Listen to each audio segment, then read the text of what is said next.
Well, I'm delighted to welcome you all here. My name is Ron Hendel. I'm a professor of Hebrew Bible at Berkeley, and it is my great pleasure to introduce you to one of the eminent scholars of the Hebrew Bible in the world, and perhaps even in multiple worlds, if what the people say in the physics building is correct. Yair Zakovitch is the former, and this is a mouthful, he's the former Father Takeiutsky Professor of Bible at Hebrew University. So far, so good. Okay, that's the hardest part. He was at Hebrew University for many years. Now he's emeritus status, and he's a visiting professor. Here's some chairs up here. Okay, they told me to bring down some chairs. Oh. Okay, everyone gets 2 chairs. This semester, Yair is a visiting professor at Harvard. It's a small community college on the East Coast. Some of you may have heard of it. I can sit here. Delighted to have him in the neighborhood. Expressions of emotion are not appropriate. Are forbidden or not forbidden? It's Berkeley. Anything goes. I thought so. Yeah, anything goes. We used to have a student called the Naked Guy. No, you sit there. Anything goes. Let me just tell you a couple of his terrific books. He's got many, many books. I'll just read you a few that are actually in English. His latest book is called The Song of Songs, Riddle of Riddles, and we are delighted to have a presentation on that topic today. He's also got a wonderful book called Jacob, Unexpected Patriarch. Also in English is From Gods to God, How the Bible Debunked, Suppressed, or Changed Ancient Myths and Legends. This is an English translation of Lokach Katuv Batanach, which has a lovely lilt to it, which is a big bestseller in Israel. In Hebrew, he's got commentaries on Ruth and Song of Songs, both of which are translated into German. He's got other commentaries on Jonah, Lamentations. He's got a wonderful book in Hebrew called about inner and extra biblical interpretation that I was fortunate enough to co-teach a course with Yair here at Berkeley on that topic about 10 years ago. Lately, he's been branching out and writing books about the New Testament. So this is a true Renaissance scholar. Brilliant scholar, does everything, and it's absolutely my privilege to introduce him to you today. Song of Songs, Riddle of Riddles. Thank you very much. My whole adult life, I had a desire to attend my funeral, to hear the eulogies, but now I don't need it anymore. I've heard enough. Now you can live forever. Exactly. So the Song of Songs, Riddle of Riddles. You all know that the Song of Songs is a very special, very unique book, very different from all other books of the Bible. Oh my God. Let there be light. Yeah. Okay. Very, very different, very unique. An anthology of love poems. And what does an anthology of love poems do in the Hebrew Bible? So that's perhaps is the riddle of riddles, but that's not the riddle I'm going to talk about. If you want to ask about it in the Q&A time, you can feel free to do it. Anyway, in what way is the Song of Songs so different from all other biblical books, except for being love poetry? First of all, because God is not mentioned there. A biblical book where God is not mentioned, of course, also in the book of Esther, God is not mentioned for a very good reason, but that's a topic for a different lecture. But also the way beauty is being treated in the Song of Songs. Because in the whole Bible, whenever beauty is mentioned, you can expect some problems. Sarah is beautiful, she's very pretty. Pharaoh, she'll be taken into the house of Pharaoh. Bathsheba is beautiful, David will make sure to have her and to kill her husband also. Tamar, the daughter of David, is beautiful. She'll be raped by her half-brother Amnon, etc. Also the men who are very handsome. Think about Absalom, for instance. He'll pay for his beauty and he'll die for it at the end. Or perhaps Joseph, of course. Joseph is being tempted by the wife of Potiphar and find himself in prison. So beauty is bad news in the Bible, not in the Song of Songs. She is pretty, he is handsome, and they're having a good time. And not only beauty, but the same thing is true also for love. Who loves whom in the Hebrew Bible? Of course, in the rape stories, the rapists love their victims. Shem, son of Hamor, loves Dinah, and Amnon loves Tamar. But also in other stories, Samson loves the United Nations. Solomon, I mean, loves everybody, like Hittites, Ammonites, Moabites, you name it. Samson, actually, his expertise is Philistine women, but he loves them.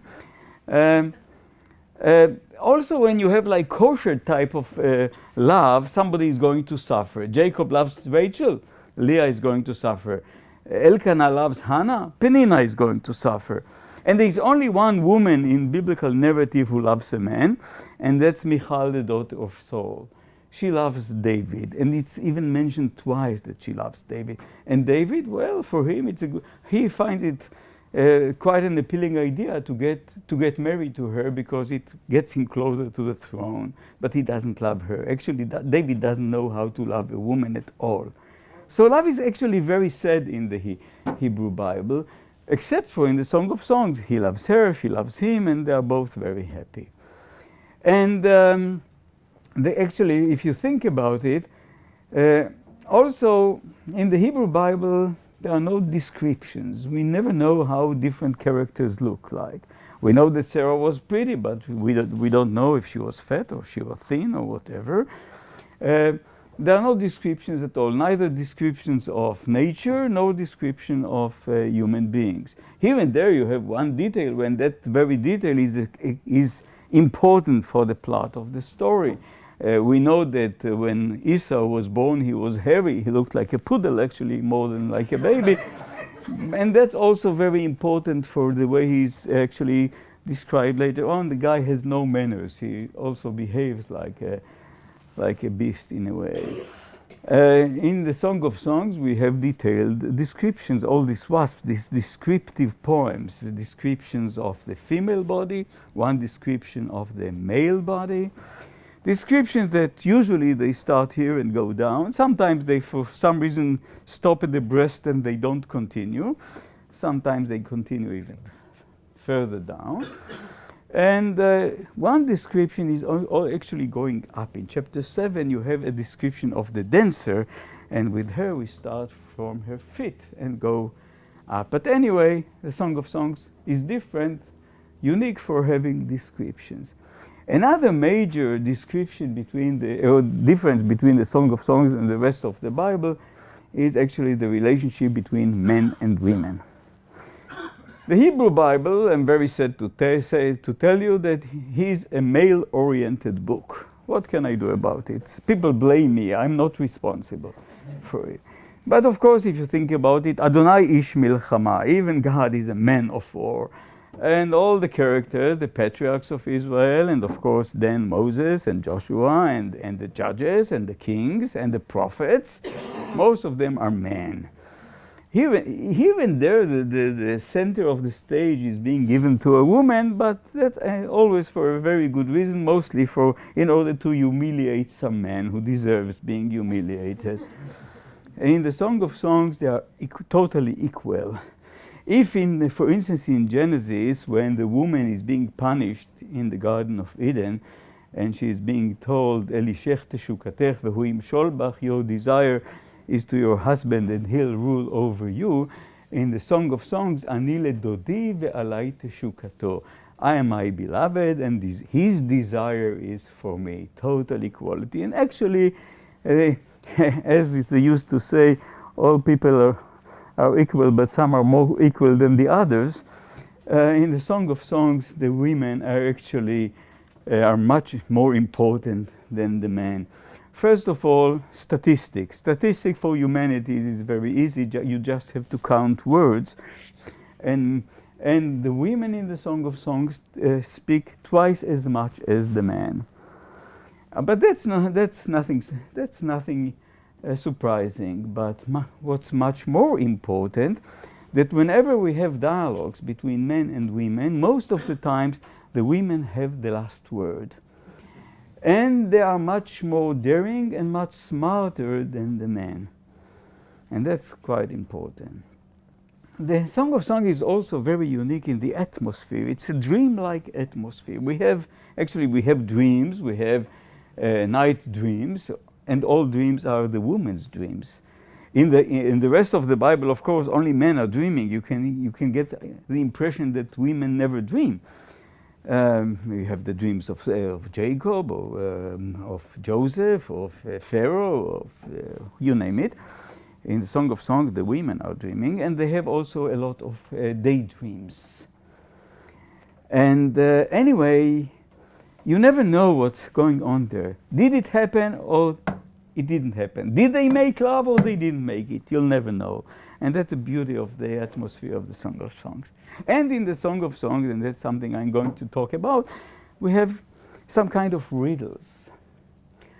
And riddles and love go very well together. Of course, we all remember the story of Samson. In his wedding, it's actually a very good lesson, the story about Samson, because you find out that weddings are not just a place to wine and dine, but there is also room for intellectual activity in a wedding. So Samson asked this riddle in his wedding. Also, the Queen of Sheba comes to test Solomon with riddles. Well, in the Bible, specifically, there is nothing being said about a close relationship between Solomon and the Queen, but I may refer to it later and actually reveal you some secrets about the secret relationship between the two of them too. But anyway, the whole concept of love and riddle. You remember what's written at the very end, almost at the very end of the book of Proverbs in chapter 30. 3 things are beyond me, 4 I cannot fathom. How an eagle makes its way over the sky, how a snake makes its way over a rock, how a ship makes its way through the high seas, how a man has his way with a maiden. That's something that's a real riddle. But the kind of riddles I'll start with are actually poems that you can understand in 2 different ways. A good riddle is a riddle that has more than one solution. And now we'll actually practice reading these riddles or these poems, and you have the handout. Do you have a copy of the handout? You don't have one. Make sure to have one. Okay, all the people who still need handout.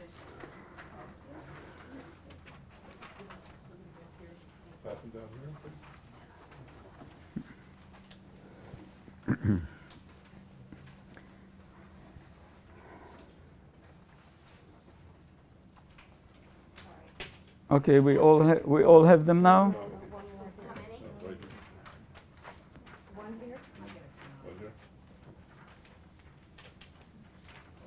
Hallelujah. Okay, so we'll start with the shortest poem in the Song of Songs, chapter 2, verse 15, number 1 on your handout. The whole poem is 1 verse.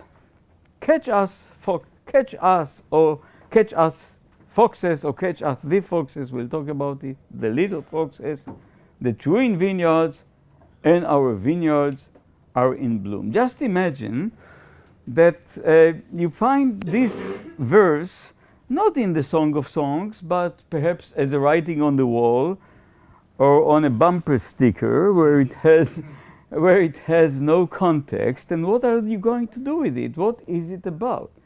So first of all, you feel that there is there is rhyming there is a rhythm to it.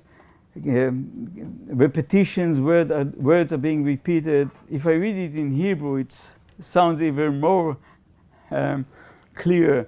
Echezu lanu shualim, שועלים קטנים, מחבלים כרמים, וכרמנו סמדר. And that's the whole poem. So if we have no context, we can think about, kids playing tag, hide and seek or something like that. Perhaps that's what it is about. Or perhaps it's the anthem of the wine growers of Napa. I don't know. But since we do find it in the Song of Songs, we realize that it has something to do with the world of love. And if we know the Song of Songs, and if we have read it, we also know that in the Song of Songs, a vineyard can be a metaphor for a woman and also for the female genitalia. So now we get closer. But also, of course, the relationship between foxes and vineyard, you all know the old fable, the Aesopic fable about the fox who wants to eat grapes, but unfortunately the crack in the fence of the vineyard is too narrow, so he has to get on a serious diet before he can get into the vineyard to eat grapes, and he eats and gains weight, and then he has to get on a diet in order to get out of the vineyard. Yeah, but so the relationship between vineyards and foxes is well known. But here of course the foxes are the young men who actually threaten the innocence of the women. The men are attracted to the delicate perfume of the blossom. So the first way we'll read it is actually the women are asking for help. The women are asking for help. Catch for us. Catch for us the foxes. The foxes that ruin vineyards. And our vineyards now are in blossom, so these young men are really attracted to our vineyards and risk our chastity. That's the way we'll read it, the first reading. But there is a totally different reading. Actually, an invitation to the foxes to come and to have fun. Because then we read it as not catch for us, but catch us, which, as Ron knows very well, biblical Hebrew allows us to, the lanu can be the direct object. Echezu lanu, tifsu otanu, catch us, foxes, little foxes. But now, the word that we read as ruin, mechablim, this root in Hebrew, chet bet lamed, can have a totally different meaning, to conceive or even to impregnate. So please come, foxes, little foxes, and please impregnate us. And you should really come because our vineyards are now in blossom. And if I speak about, so you see a totally different understanding of the poem, and both ways are quite legitimate. And of course, if I talk about the vineyard being like the female genitalia, I can speak about the foxes being like the male genitalia.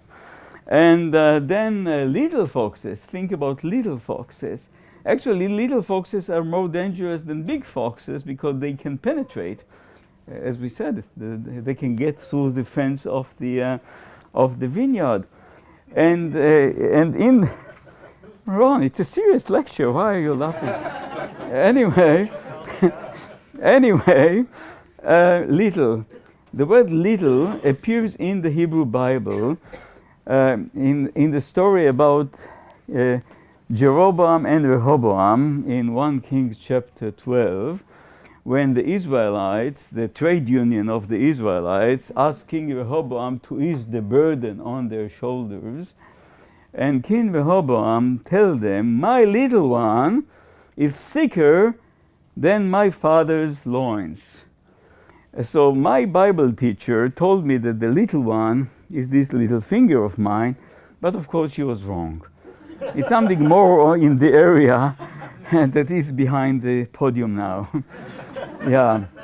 And also in rabbinic literature, you have in Tractate Sukkah of the Babylonian Talmud, page 2b, that little organ that man has, Starve it, it is satisfied.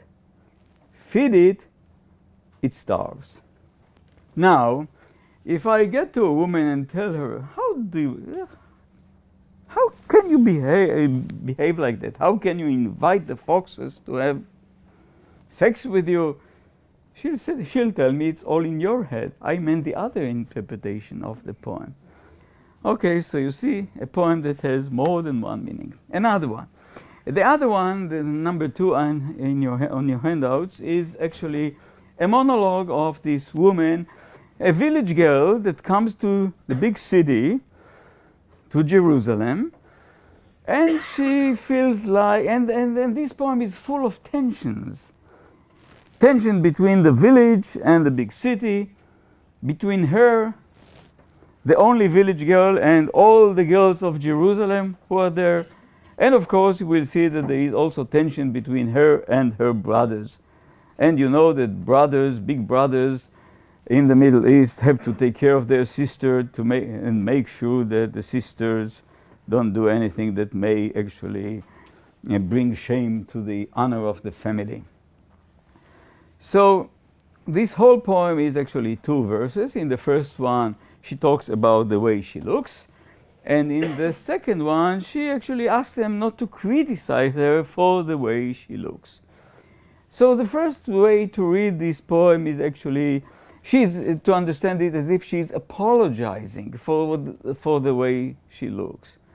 She tells us that I'm black, meaning my skin is black, which means, well, it was in the pre-Estee Lauder times. There were no creams or anything. And black skin means being exposed to the sun, doing the work in the village, and your skin is dry and not in good shape. And if you look, for instance, in the book of Job, chapter 30, verse 30, my skin is blackened, is peeling off me. My bones are charred by the heat. Also, the same thing in Lamentations, chapter 4, verse 8. Black skin is dry skin as wood in Lamentations. So he is apologizing. I'm a village girl. I had to work. You, daughters of Jerusalem, you are always in the palaces. You never go out. Your skin is so fair, so beautiful. So I'm black, but if you look at me closely, you'll see that despite everything, I'm comely. I'm pretty beautiful. Oh, daughters of Jerusalem. I'm as black as the tents of Kedar. And you have to understand that Kedar, this nomadic tribe, and they have their tents, and their tents are black because they make their blacks from the wool of the black goats. So I'm black as the tents of Kedar, but I'm still beautiful like the pavilions of Solomon. And then she says, don't stare at me because I'm swarthy. Don't stare at me because I'm bald. Now, even those of you who haven't paid attention to the fact that I'm bald, now you pay attention to the fact that I'm bald. And so when she says, don't look at me, don't stare at me, of course now they stare at her and see that she's black. So don't look at me because I'm swarthy. It's not my fault. Because the sun has gazed upon me. Indeed, the root shazov, the original meaning of shazov is to stare, to look at. But actually, later on in Hebrew, it got, for a very good reason, the meaning of to get tan, shazov. But also, the biblical shazov is related to shadof. And shadof is also to get dry, to get very dry. Again, it's like the black skin that we are talking about. So the sun has gazed upon me, the sun has burned me actually. The sun has burned me, but also my brothers have burned me. Because now she is telling us that my mother's sons quarreled with me. They made me guard the vineyard. My mother's sons quarreled with me, but actually in the Hebrew Bible, bnei imi nicharuvi. And nicharu is from the root charo again, which means like to burn, to get very upset, very angry, to burn. So the sun has burned her, her brothers have burned her, and she is this poor girl apologizing now to the daughters of Jerusalem. And then she tells them, they made me guard the vineyards, my own vineyards I did not guard. Poor little girl. So is she really apologizing, or is she actually so very proud of herself? And that's actually the other reading of this poem. When she says that, we read it as, I'm black but comely. But I can also read it, biblical Hebrew allows it, I'm black and comely. And what does it mean to be black? Well, not necessarily having bad skin, but being black may mean being young, when your hair is still black. And that's what Kohelet actually says, for youth and blackness is fleeting. Ki hayaldut v'hashacharut havel. So being black means being young. So she is so very proud coming there to the daughters of Jerusalem. Look at me, how beautiful, how young I am. And also when she mentions actually the tents of Kedar, this metaphor, which is beautiful, she actually, what is she telling them? She tells them, look, you are prisoners of the palace. You don't know anything about the world. I, the village girl, I am a woman of the world. I see these nomadic tribes. And look, nowadays, even if you don't travel, you can sit in your armchair and watch National Geographic and see the world. In those days, if you're in one place, you know nothing about the rest of the world. And she is the one who knows more. Now, when she tells them that my brothers, my mother's sons, quarreled with me, they made me guard the vineyard, my own vineyard I did not guard. Again, you can think that she is apologizing, but what is she saying? Well, my brothers made me guarding the real vineyards. My own vineyard, which is, you already know what it is, I did not guard. The fact that they were so embarrassed with me, so they forced me to guard the vineyards, and that gave me the freedom to do whatever I want with anybody I want to do it with. So you see, on the one reading of this poem is apologizing, and the other one is being so proud and so happy, and she's so free to do whatever she wants, what the women in the palace cannot do. Okay, poem number 3. Poem number 3, and that's a dialogue. A dialogue between her, the girl, and her boyfriend. And it has 3 stages. She speaks first, he answers, and then she has the final word. And she starts with comparing herself to flowers, to very simple flowers. It's not some a rare orchid she's comparing herself to or anything like that. Just, simple flowers that you have plenty of. And when she compares herself and saying to these flowers, I'm a rose of Sharon, the lily of the valleys, what does she mean? Why does she say it? Well, her boyfriend understands it as if she's fishing for compliments. And if she's fishing for compliments, he'll give her a compliment. And he says, like a lily, if you say that you're a lily, and he knows already the Einstein's relativity theory, if you are just a lily, all others are like thorns in comparison to you. Like a lily among thorns, so is my darling among the maidens. And he's so proud of himself for coming up with this great, and she says to herself, oy vey, what am I going to do with it? Because what did she mean when she said that she is like a lily or a rose? She did not ask for a compliment. She wanted to be picked. Very nice. But men are not so smart. Yeah, exactly. You are absolutely right. And if you want to see how right you are, you have to look at another place in the Song of Songs. The Song of, as I said, the Song of Songs is so limited, just 8 chapters. We don't have any other love poetry in the Hebrew Bible, so we should interpret the Song of Songs through the Song of Songs.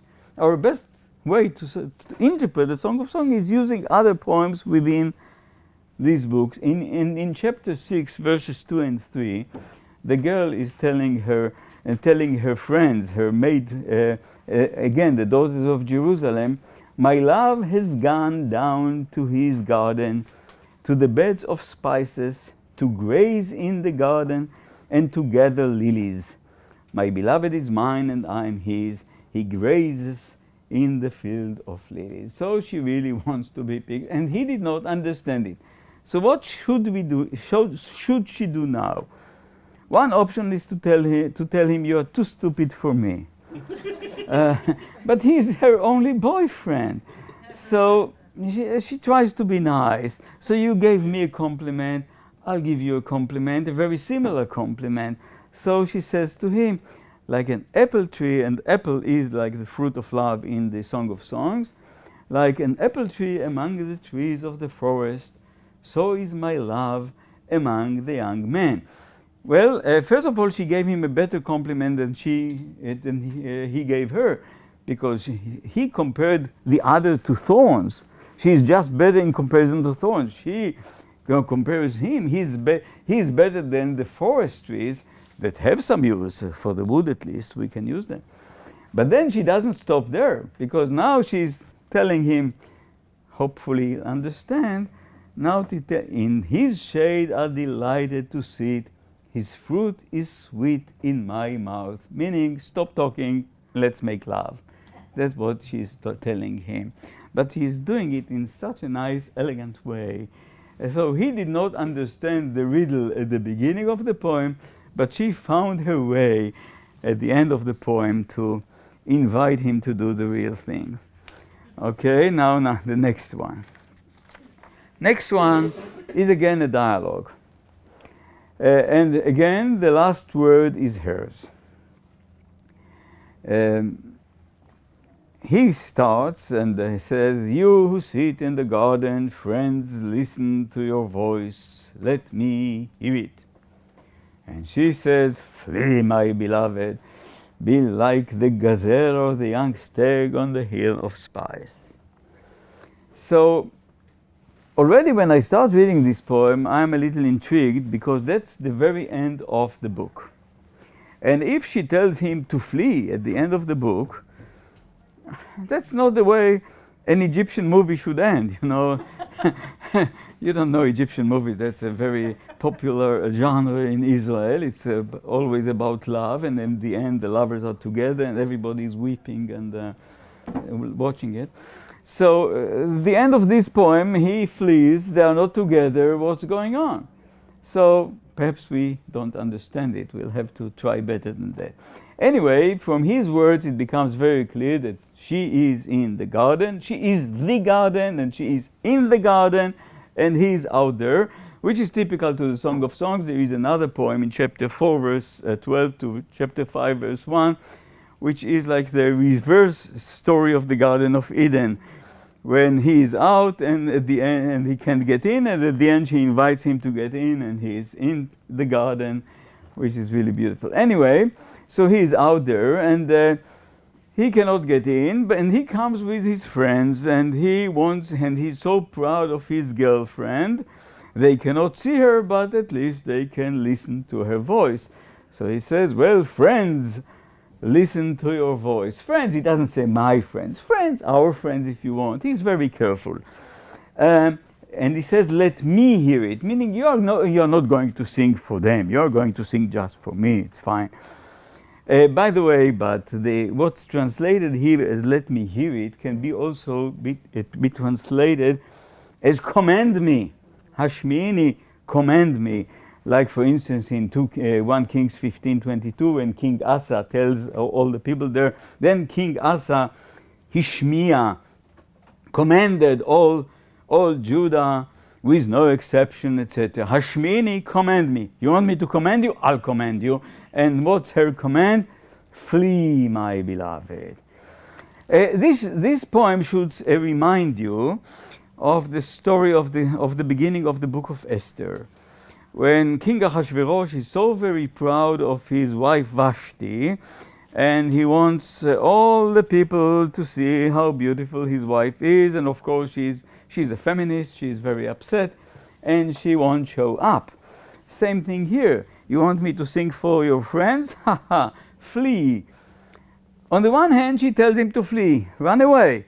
And run away like a stag or a gazelle, meaning an animal that can run really quickly. I'm so angry with you. If you don't run quickly enough, I'll catch you. On the other hand, it's clear to me that she's not serious about it. Because when I'm angry, which happens once a year max, but when I'm angry, I have a special vocabulary for these moments. I'll never call anybody my beloved when I'm angry with him or with her. Doesn't work. So if she calls him my beloved, I know that she's not really angry, she's more playing a game. And anyway, she's sending him to the hills of spice. Again, I don't know what the hills of spices are, but it smells good. Because in Israel, when I'm angry with somebody else, I'm telling, go to Gaza, lech le'aza, or go to Azazel. These are the places we send people to.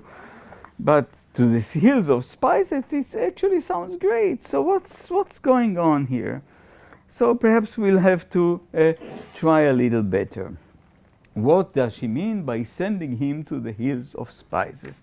As I said, the best way to interpret the Song of Songs is actually using other verses within the Song of Songs. And indeed, the next verse on your handout is, you'll see how similar the second half of this verse, how similar it is to our verse. In chapter 2, verse 15, before day breathes, before the shadows of night are gone, escape, my beloved, or run away, my beloved. Be like a gazelle or stag on the hills of butter. It's not B-U-T-T-E-R. Butter, B-A-T-R. We don't know what it is. So I wanted to solve one problem, and I got into a more difficult problem. Because in Hebrew it's hararei vater, whatever it means. So I don't know. I still don't know what it is. Or at least I pretend not to know. But there is another verse in the Song of Songs in chapter 4, which is very similar to the one in chapter 2:17. In chapter 4, from verses 1 to 7, it's one of these descriptive poems that the male is describing the female body, starting with the head, going down, and when he gets to the breasts, he stops for some reason. And he says in verse 5 and 6, your two breasts are like two fawns, twins of a gazelle, grazing among the lilies. Before day's breezes, before the shadows of night are gone, I'll go to the mount of myrrh, to the hill of frankincense. And now we know that the hills she's talking about are her breasts. Meaning when she tells him to escape from your friends. Come and have fun with me. Come and play with my breasts. So if he understands her, fine. If he doesn't and he runs away, it's his problem. And again, he does not deserve being her friend. By the way, the breast, the shadaim in Hebrew, are these mountains. By the way, when I say harei bater, which I pretended not to understand, but you all know the root bet tafresh. For instance, in Genesis, you know the story of the covenant between the pieces, brit bein habetarim. And also we have in the book of Samuel the geographical term bitron, which is a valley between two mountains. So it's clear, harei vater, again, these are the two breasts that we are talking about. And what's really interesting that in Hebrew, shadaim, and in Akkadian, shadu is a mountain. And perhaps there is a word play here between the shadu and the shadaim, because some shadaim look like mountains. And anyway, it's very interesting because in the book of Kings, 1 Kings chapter 20, verse 23, the Arameans are speaking about the God of Israel, and they say their God is the God of the mountains, Elohei Harim Elohehem, and I think that it refers to El Shaddai. That's the name of God that they are referring to. So you see the connection between Shadu and Shaddai, and everything is fine. Okay, another poem. Another poem in chapter 8, verses 8 to 10, and here we have the brothers again. You remember we had the brothers in chapter 1, verses 5 to 6, and now we have the brothers here. And there was tension between the girl and her brothers there, and there is tension between them here. There it was at almost the very beginning of the book, and here it's almost at the very end of the book. It gives the book some frame. And the question is, before we start reading this poem, whether the brothers know that their sister is present somewhere, or they don't know that she is present. Do they know that she is present and they are teasing her by what they say, or not? Anyway, at the very beginning of this short poem, the brothers are giving us an objective description of the way their sister looks. And then they come up with a serious question. Look, that's what bothers people in the Middle East, I guess. They have no other problems. What will be the future scenario? How can they deal with the problem? And actually they are giving two different scenarios. That's the plural. Well, scenarios you say in English? Yeah, okay. They give actually two potential scenarios. So when we read it for the first time, it's not clear whether the two scenarios are actually synonyms, one to the other, or actually we're dealing with antonyms. They are perhaps opposites, one to the other. Anyway, and then in verse number 10, the end of the poem, we hear her answer. Somehow she was present, perhaps she was hiding, but she heard them speaking. And she continues with their world of metaphors. You know, men in the Middle East use all these warlike metaphors. And she has also served in the IDF, so she's using the same kind of metaphors. But of course, there is a contradiction between the way they see her and the way she sees actually herself. So now they start by saying that she is ketana. We have a little sister. And the question is, what do they mean by her being little? Is she little age-wise, meaning she is 6 years old?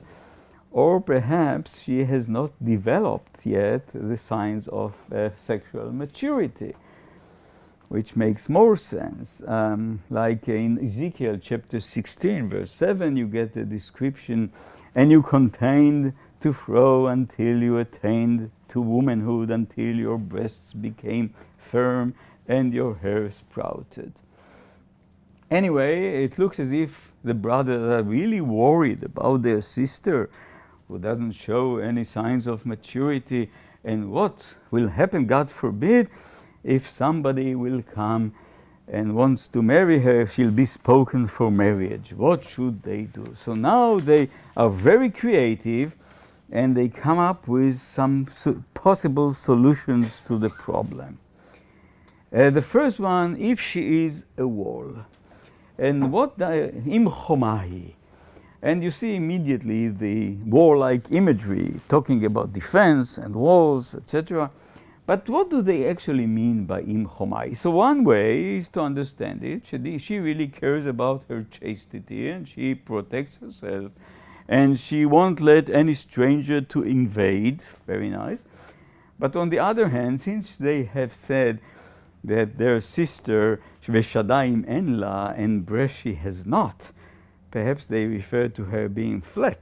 She is being as flat as the wall. They are teasing her. And if she is flat, we will build, again, we can understand it in two ways. We will build upon it a silver battlement. Which may mean, okay, if she really preserves her chastity, will reward her by giving her a nice piece of jewelry that looks like a big necklace that looks like a battlement. On the other hand, that can be understood as a camouflage. We'll have to hide the fact that she looks so flat. And then they move on. If she is a door, not a choma, not a wall, but if she is a door. So that may refer again to her being flat, but do they mean a door being part of the choma, part of the wall, or do they mean the wall being the opposite of a choma? Because, you know, a door opens and people can get in and get out and get in again, etc. So she hears them, and that's like a riddle for her. What should she answer to them? How should she answer? And again, when they ask if she is say that she is a wall, they say that they'll build or create like a panel of cedar. A panel of cedar, which is the strongest kind of wood we have in our area. We don't have the sequoia. So it can serve as protection against invaders. But on the other hand, it can also be like some kind of decoration and also some camouflage to hide the fact that she is flat. All possibilities are there. She hears them, and she is very quick. And from the possibilities of being a wall and being a door, she of course prefers the one of being a wall. I maintain my chastity. Yeah. And you, my dear brothers, haven't looked at me for a long, long time because I'm not that flat as you think. Shaddai kamigdalot. My breasts are like towers. Against this warlike imagery is still there. And then she says, Az haiti be'einav, and that's the surprise, the shock to the brothers. Az haiti be'einav kemotzet shalom. So I became in his eyes as one who finds peace. Whom are we talking about? Oh my God. She didn't wait for her brothers to find her a husband. She has found her lover all by herself. She doesn't need help. And it's so beautiful the way she says it. So I became in his eyes as one who finds peace. Motzet shalom. Shalom is actually, in this context, in the context of marriage, shalom is a synonym of menucha.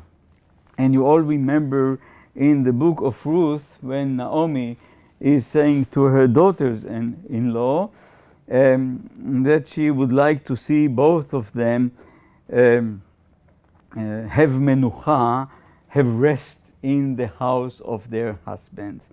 But our girl prefers to use the term shalom because if we are talking about war, war and peace, of course, she prefers to say, I have found in him already peace. And that should remind you, should remind all of you, about the laws of the war in Deuteronomy chapter 20. Because, yeah, it's nice that you are reminded of it. Because what's written there, if it, meaning the city, responds peacefully and opens for you, etc., etc., and she is ready to open the door for the invader who is going to be the one she loves. So this is, up to now, we have seen like 5, I think, poems that are like riddles that have 2 different answers, 2 different ways to understand them.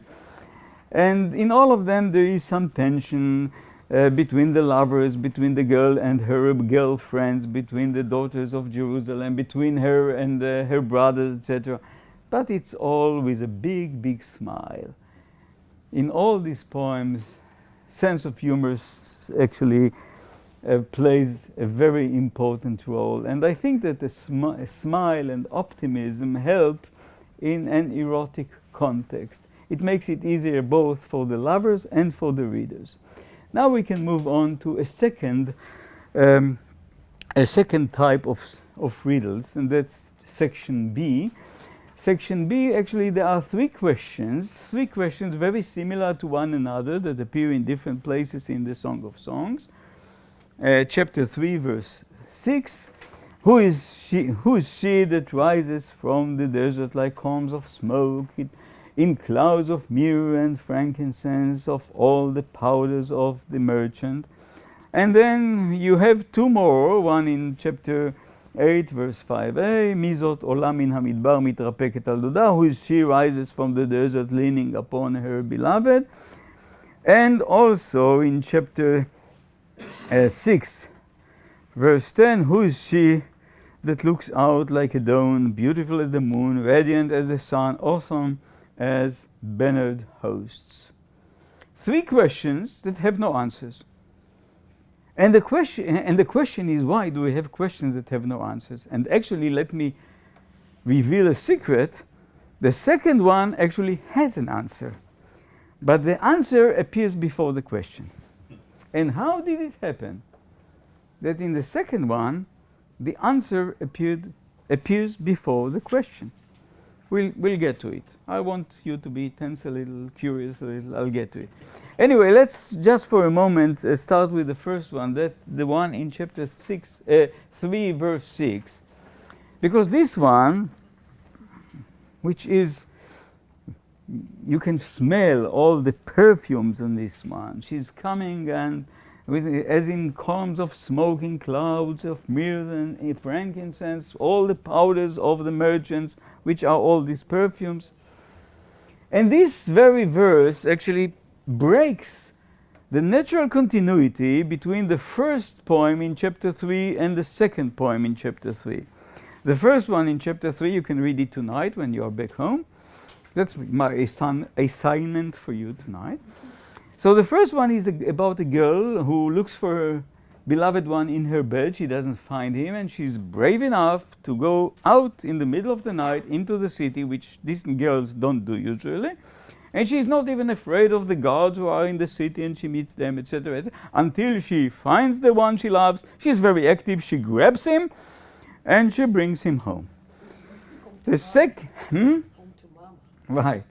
Yeah.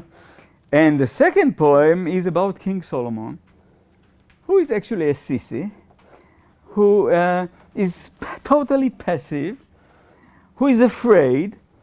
The guards, 60 guards, have to make sure that nothing will happen to him. And actually, he's so passive that even the crown was given to him by his mother. So you are actually expected to compare these two poems and to see how superior the lady is to Solomon. This poem really mocks Solomon, and it's not the only poem in the book that actually mocks Solomon. Anyway, so in between you have this verse, this question, and I think, something I cannot prove, but we are in the world of humanities, not in the world of physics. I think that the reason it was put here because the redactor, the editor, the redactor took this question to be a verse about the Queen of Sheba who approaches Solomon. Because this whole world of perfumes, what is the Queen of Sheba bringing to Solomon? She's bringing him all the powders of the merchants, exactly the same thing that we talk about here. So the redactor is in a way a midrashist. He wants to understand this because the next poem is about Solomon's bed. So the queen is now approaching Solomon's bed.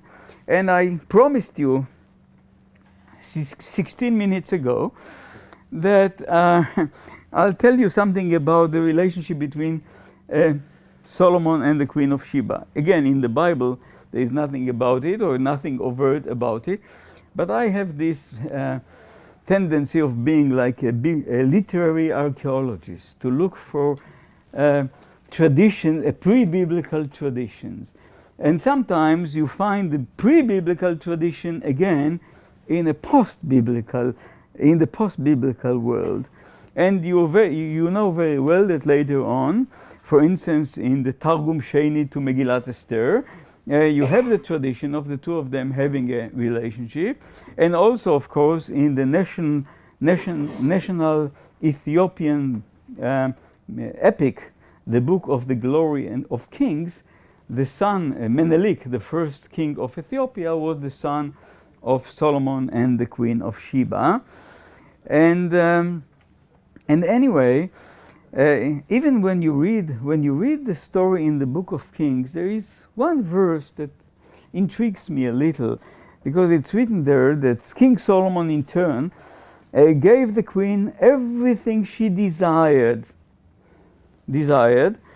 and asked for, in addition to what King Solomon gave her out of his royal bounty. Meaning there is some tautology going on here, as if he gave her something else, but the biblical writer prefers not to talk about it. And anyway, the rabbis were really upset by this tradition of Solomon having a relationship with this lady. And that's why in the Babylonian Talmud, in chapter Baba Batra 15b, we read, anyone who says that the Queen of Sheba was a woman is wrong. What is the Queen of Sheba? The kingdom of Sheba. The rabbis say we have to obey. Okay, anyway. So, yeah. Now, the one in chapter 8, verse 5a, as I said, just, who is it that rises from the desert, leaning upon her beloved? I don't have anything to say about it, but let's get now to the third one in chapter 6 verses 4 to 10, in which I said that the question comes first. And the fact that the question comes first and then the answer comes first and then the question, which is very suspicious. How something like that can happen? So I believe, again, it's a matter of belief, I believe that originally there was just a question there. The way it is in chapter 3 and the way it is in chapter 8, there was just a question. But then somebody came up with an answer. But the answer that he came with, he had to find room to write it, and he wrote it in the margins of the page. And that's what happens a lot. And then, stuff that is being written in the margins many times find its way to the wrong place. And that, I think, what happened here. And that's why we have here an exception. An answer, a question like that does have an answer. And this one is so beautiful because the question in verse 10, imagine the picture. Who is she that looks like the dawn, Shachar, beautiful as the moon? And the moon here is the Levana, the female form, of course, because we are talking about a woman. Radiant as the sun, awesome as bannered hosts. Banner hosts, it's a host of heaven, is the stars. But, and look at the colors also. Shachar should remind you of Shachor. It's dawn, it's still black. And then Levana, the name for the moon, actually what you hear, Lavan, white, and then radiant as the sun, it's like red. And we'll see that these colors also appear later on in the answer. The picture, what we see is just her face, as if she is looking through a very tiny little window through which we see only her face. So on the one hand, she's in and he's out and he sees her face. But on the other hand, what he sees is actually a picture of the sky, because he sees the sun and the moon and the stars, and he sees them all together, exactly like in the dream of Joseph, if you remember, when the sun and the moon and all the stars are bowing down to him. So it's the same picture. Now, so this is the question, and now somebody is coming up with the answer, and you see immediately when you read verse 4, you realize that it is the answer, because you are beautiful, my friend, as Tirzah, comely as Jerusalem, awesome as bannered hosts. So the end of the beginning of the answer makes it very clear it is an answer to the question we read in verse 10. And at the beginning he compares her to the cities. Well, he cannot look at this. She's frightening him. It's so awesome to look at her. He can not look up at her, so he lowers his look. Now he sees these cities on the mountains, Jerusalem and Tirzah. Tirzah was the capital city of the kingdom of Israel at some point, but not anymore. So why is he mentioning Tirzah? Perhaps this name, Jerusalem and Tirzah, has also a symbolic meaning to them.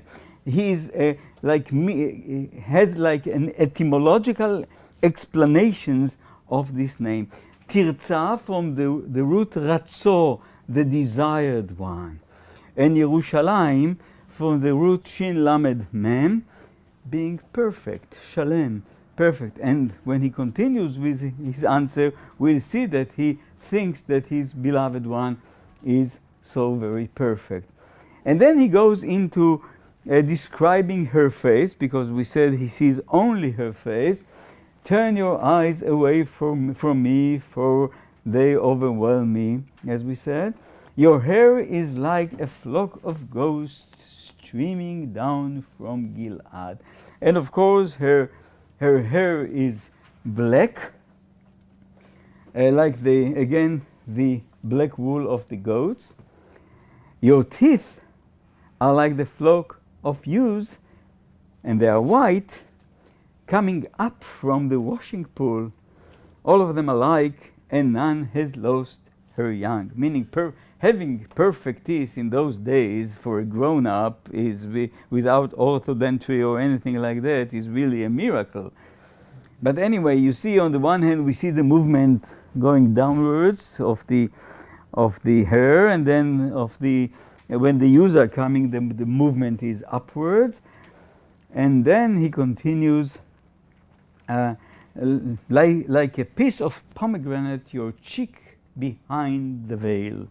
And that's also beautiful. Actually, we have here two models that we know also from art, because the one model is the woman in the window, which we know also as a literary motif in the Bible, the mother of Sisera, Michal at the window, Jezebel before her death in the window, etc.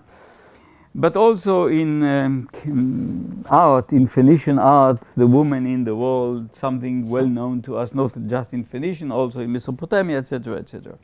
But the other model that we have here is a woman that half her face is covered. One of her eyes is covered by the veil. In the Hellenistic times, we have a lot of statues like that. And that, I guess, is very, very tempting. You see and you don't see. You see half the face and you don't see the other half. And it makes you wondering what the other half is looking like. Anyway, he asks her to turn her eyes because she frightens him, etc. And then the second half of this poem, actually we hear the praising of her beauty, comparing her to others. There are 60 queens and 80 concubines and maidens without number. One and only is my dove, my perfect one. I promised you that the perfect will be here. The one and only of her mother, the light of the one who bore her. Maidens see her and acclaim her, queens and concubines, and praise her. Well, you know, men are praising the beauty of women all the time, but if women are praising the beauty of a woman, then it's very clear she's really, really, really beautiful. Anyway, so we have this genre or this type of questions 3 times in the book. Once it's even being answered. And what is the context, or what is the social context for this type of questions? In the Song of Songs, by the way, we have this type of questions just for women, about women. In other places in the Bible, we have it also for men. For instance, in Isaiah chapter 63, verse 1, it's about God. Mi ze ba mi Edom? Who's coming from Edom? Crimson garments from Botzah. Very Song of Songs-like, meaning, again, being impressed by the appearance of the person with the color of his clothes, etc. In Deuteronomy number 5, in Deuteronomy 33:2, we have sort of an answer to the question in Isaiah 63. The Lord came from Sinai. He shone, again being read, he shone upon them from Seir, which is Edom again. Another one again about God. Mi ze melech hakavod? Adonai hu melech hakavod. Here you have the answer also, etc. But I think that all these questions, that the three questions in the Song of Songs, are again part of the wedding ceremony. Again, a wedding ceremony should have not only wining and dining, but also an intellectual activity. Somebody is coming up with a question, who is she that comes like that? And now you are all invited to come up with your own descriptions of the beauty of the bride. Whoever gives the best answer gets a cookie at the end. So, and indeed, this genre of praising the beauty of the bride, we find it later in rabbinic literature. Keitzad merakdin lifnei hakala. Our rabbis taught in its Babylonian Talmud 17, page 1, our rabbis taught, how does one dance before the bride? And actually, it's not about dancing, it's actually what does one sing or recite before the bride? And there was a dispute between two houses of wise men, of sages, between the house of Shammai and the house of Hillel. And Beit Shammai, the house of Shammai, say, the bride as she is, meaning don't exaggerate, say exactly what you see. But the house of Hillel says, beautiful and graceful bride. You should always praise her. The house of Shammai, they are so serious, the house of Shammai, I can't stand them. The house of Shammai said to Beit Hillel, if she was lame or blind, does one say to her beautiful and graceful bride? And the house of Hillel insists, yes. You still say that she's beautiful because you can always find something beautiful about any bride. And then they have, the page goes on, there is a tradition about when Rabbi Dimi came. Rabbi Dimi was a Palestinian rabbi and he came to Babylonia. When Rabbi Dimi came to Babylonia, he said, thus the song, thus they sing before the bride in the West. The West is the land of Israel. Thus they sing in the land of Israel, no powder and no paint and no waving, meaning no hairdo or whatever, and still a gazelle. And here you see again that we are actually in the world of the Song of Songs. And with this happy note, I end my talk.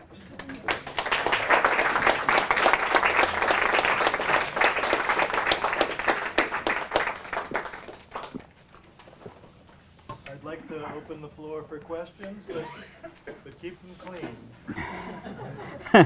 Uri. This isn't a question, but saying something in the name of he who said it. This discussion between the house of Hillel and the house of Shammai, I heard when I was a graduate student at Harvard from my late friend Ben Zion Gold. Did you know Ben Zion? No, I didn't. I know who he is, of course, but never met him. Yeah. He said that each one speaks, this is the kind of thing that you like to do. Each one speaks according to his name. Hillel means to praise, and Shammai comes to the root that means to assess. Wow, very nice. Wow. Thank you. Okay. Questions, please. If you don't ask questions, it either means you haven't understood the word or you understood everything. I don't know. Yeah, Hannah. Yeah, I really love the genre aspect of your analysis and the way in which the riddle then becomes a genre for medieval Hebrew poetry. And thinking about it beyond the allegorization of the Song of Songs, just looking at this as the locus classicus of the Chidah. Yeah, you remember Dan Pagis and his books Al Sod Khatum, where he brings riddles from wedding ceremonies from the 17th or 18th century in Italy. So it didn't stop with the Bible; it continued in Right, and it becomes a very important genre in the first poetry written by women.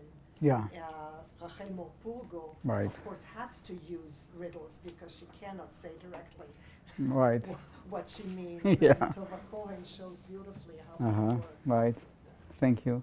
Yes, sir. So with Song of Songs being so different than all the other Ketuvim that we read, I guess my question is, who, in your opinion, do you think actually wrote it, and why was it included with the other Ketuvim? Yeah. First of all, I did not write it. Who wrote it? As I said, I'm pretty sure that major pieces of the Song of Songs were not written, were composed orally originally, were composed originally by women. Not all the Song of Songs, not all of them, but parts of them were, a major part of the poems were composed by women. And that's so great, and that's one of the reasons I love this book, because if you think about the society, the biblical society, you don't get anything, you don't understand anything about the world of women. And all of a sudden, the Song of Songs opens a window through which we can look at the world of women, the way they think, the way they sing, the way they describe and everything. And the way they think about men. The question why it was included in the Ketuvim, because it was allegorically interpreted. Of course, and Rabbi Akiva forbids us from reciting or singing these songs in a bar or in a pub, and whoever does it, he actually uses this terminology. He didn't know the word pub, okay? And whoever does it loses his part in the world to come. Ad kedei kach. But, and of course, which means that people did sing these poems in the bars and in the pubs of Jerusalem in the good old days.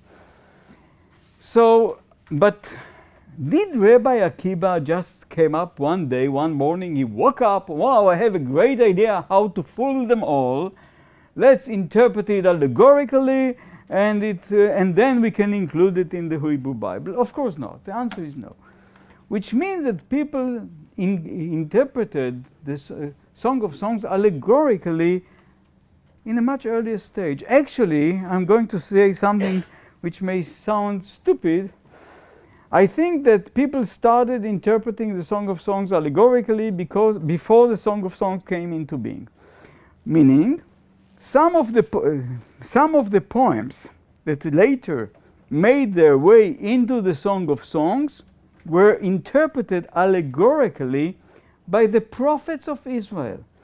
Because in prophetic literature, being it Isaiah, being it Jeremiah, being it Ezekiel, being it Hosea, you see that the prophets of Israel loved poetry and used this poetry to describe the relationship between God and the people of Israel.